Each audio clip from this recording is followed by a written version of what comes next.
New lows also this morning. We want to take a look at the yield on a 10-year Treasury. It's at 2.01, but it did dip under 2% moments ago. I want to bring in market watcher Jeff Sica. All right, now you've been calling for this for the market to pull back for some time.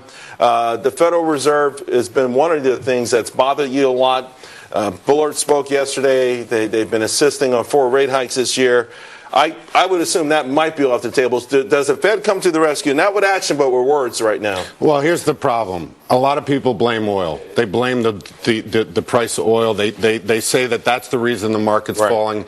The oil has already shown us what we needed to see, which is there's global deflation. Right. The problem here is the Fed. Clearly, the Fed. They had promised the market a lot, and now they can't fulfill those promises. They had become the safety net for the market, and now now they have really nothing to go on. If you look at what happened yesterday with Bullard, they wheel Bullard out. He says a few things that makes it clear that they're backing off the position that they had with interest rates, raising interest rates. The market rallies. That shows that this market is addicted to the Fed, and when you remove that, there's going to be withdrawal. Now, what about the notion that at some point the market's got to do what it's got to do? I mean, the Fed, we all know, there are no more arrows in the quiver. There's nothing really more they can do. They did the quote-unquote extraordinary measures. They were accommodative. They did things they'd never done before. They've rewritten the rule books, if you will, and it's done nothing. It really has done very, very little for the Main Street. So maybe the market ultimately is going to be at the mercy of just buying and selling.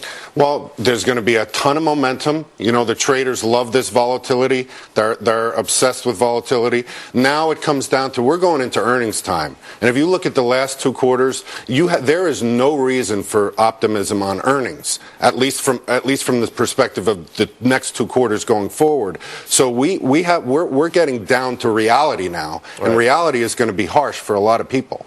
Okay. I also, on that note, we do have some breaking news coming out right now. Wal-mart, they're closing 269 stores globally.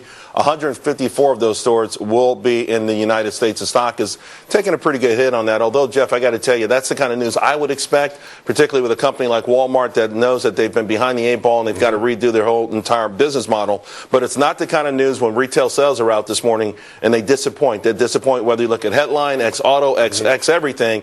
And there's this sense that if Americans do have money, why are they sitting on it? You know what I mean? Exactly. And we've been told by a lot of the bulls out there that if oil prices are down, retail sales are going to improve. So you have to look at this as being an indication of where we really are. We are in a very dire position right now. Stay right there, Jeff. Want to have we do